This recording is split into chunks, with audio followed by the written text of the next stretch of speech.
আসসালামু আলাইকুম প্রিয় শিক্ষার্থীবৃন্দ, তোমরা সবাই সুস্থ আছো, ভালো আছো এই কামনাই করি। লায়ন্স স্কুল অ্যান্ড কলেজ কর্তৃক আয়োজিত অনলাইন ক্লাসে আমি তোমাদের পঞ্চম শ্রেণীর বাংলা নিয়ে আবারও উপস্থিত হয়েছি। আশা করি তোমরা সবাই ভালো আছো এবং গত ক্লাসে আমি তোমাদেরকে যে পদ সম্পর্কে আলোচনা করেছিলাম, ক্রিয়াপদের চলিত রূপ এবং বিরাম ও জ্যোতিচিহ্ন, এগুলি তোমরা হয়তো করে রেখেছো। অবশ্যই করে রাখবা, ক্লাস যখন শুরু হবে তখন কিন্তু এই বাড়ির কাজগুলো আমরা তোমাদের খাতায় দেখব, তোমরা অবশ্যই করবে। আজকে আমি তোমাদেরকে চিঠিপত্র নিয়ে আলোচনা করব। তোমরা এখন সবাই বোর্ডের দিকে তাকাও, চিঠিপত্র নিয়ে আলোচনা করছি। দেখো, চিঠিপত্র চিঠিপত্র দুই প্রকার একটা হলো ব্যক্তিগত পত্র, ব্যবহারিক পত্র বা আবেদন পত্র। এখন ব্যক্তিগত পত্র কাকে বলে? ব্যক্তিগত পত্র হলো তোমাদের বাবা মা, আত্মীয় স্বজন, ভাই বোন, বন্ধু বান্ধবকে যে চিঠি লিখো সেটাই হলো ব্যক্তিগত পত্র। আর ব্যবহারিক পত্র বা আবেদন পত্র হলো বিদ্যালয়ের বা প্রতিষ্ঠানের প্রধান, ব্যবসায়িক প্রতিষ্ঠান অথবা সংবাদপত্র বরাবরে যে আবেদন করো সেটাই হলো আবেদনপত্র, দরখাস্ত। মোট কথা আবেদনপত্রটাকে দরখাস্ত বলা হয়। এখন ব্যক্তিগত পত্রের একটা পত্র আমি তোমাদেরকে বলে দিচ্ছি কিভাবে লিখতে হবে। ধরো, তোমার নাম জুই অথবা জামি, তোমার বন্ধুর নাম নয়ন, তোমার দেখা বৈশাখী মেলার বর্ণনা দিয়ে বন্ধুকে একখানা পত্র লিখো। এখন তোমরা প্রথমে কি দিবে? তারিখ দিবে, তারপরে ঠিকানা। আমি এখানে কামাল কাসনা লিখেছি, তোমরা তোমাদের এলাকার নামও লিখতে পারো। তারপর রংপুর। এখন লিখবে প্রিয় বন্ধু নয়ন, এখানে কিন্তু দেওয়া আছে তোমার বন্ধুর নাম নয়ন, এখানে প্রিয় বন্ধু নয়ন। প্রথমে আমার শুভেচ্ছা নিও বা শুভেচ্ছা নিও এটা লিখে তারপর আশা করি যে যে গড়টা লিখতে হয়, আশা করি তুমি ভালো আছো, তোমার বাবা মাকে নিয়ে সবাইকে নিয়ে ভালো আছো। এইভাবে তোমরা যেভাবে লিখবা। তারপরে লিখবে যে আমি তো তুমি আমার বৈশাখী মেলার বর্ণনা জানতে চেয়েছো। আজকে আমি আমার বড় ভাইয়ের সঙ্গে বা বাবার সঙ্গে, আমি আমার বাবার সঙ্গে পহেলা বৈশাখী মেলা লেগেছিল আমাদের এখানে, সেই মেলা দেখতে গিয়েছিলাম। সেই মেলায় বিভিন্ন ধরনের জিনিসপত্র সম্ভার বসেছিল। কেউ হাঁড়ি পাতিল, মৃৎশিল্প যাকে বলে, তারপরে বাতাসা, খই, মুড়ি, মুরকি, বিভিন্ন ধরনের বেলুন, ডালি, কুলা, এগুলো নিয়ে উপস্থিত হয়েছিল। আমি অনেক ঘুরে দেখেছি, চরকায় উঠেছিলাম।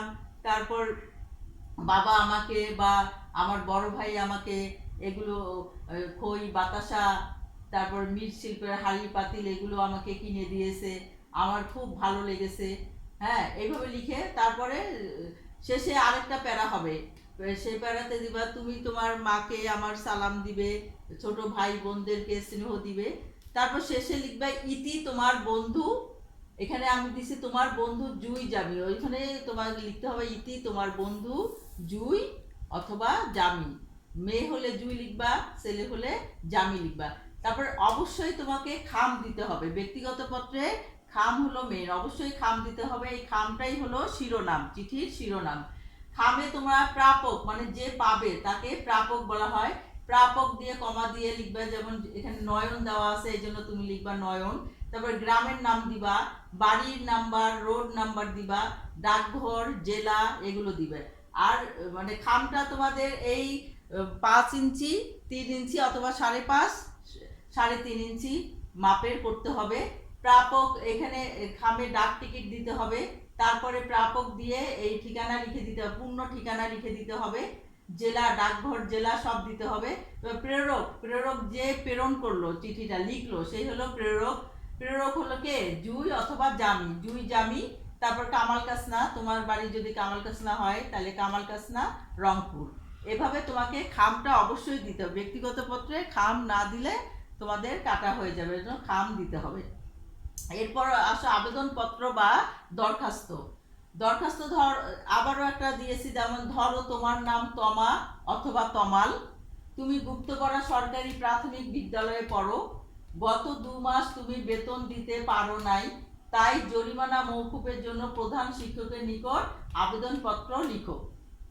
এখানে কিন্তু কি দিতে হবে, তারিখ আগে দিতে হবে। তারিখ দিয়ে বরাবরে কিন্তু কমা হয় না, তারিখ দিয়ে বরাবর দিয়ে প্রধান শিক্ষক দিয়ে তোমাকে কমা দিতে হবে। যেহেতু বিদ্যালয়ের নাম উল্লেখ করেছি, এই জন্য তোমাকে গুপ্তপাড়া সরকারি প্রাথমিক বিদ্যালয়ে দিতে হবে। তারপর রংপুর সদর, রংপুর। এবার জনাব দিয়ে যেভাবে গড়টা আছে, সবিনয় নিবেদন এই যে আমি পঞ্চম শ্রেণীর পদ্মা বা মেঘনা শাখার একজন ছাত্র অথবা ছাত্রী। আমার বাবার অসুস্থতার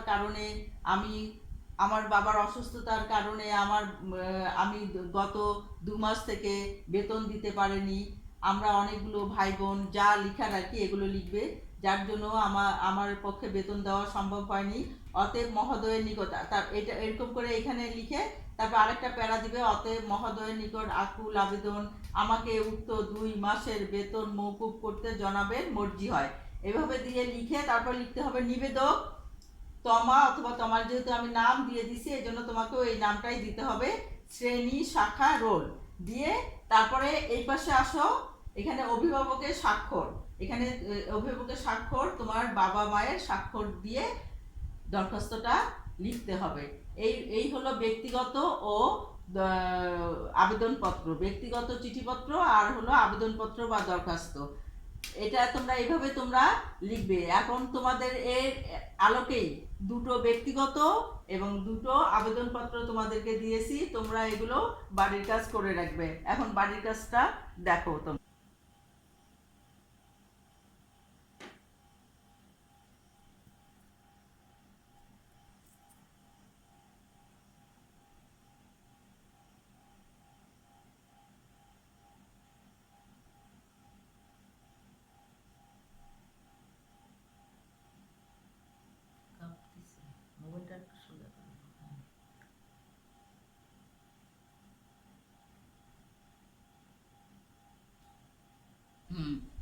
তাহলে তোমরা অবশ্যই বাড়ির কাজটা করে রাখবে এবং গত দিনের বাড়ির কাজগুলো করে রাখবে।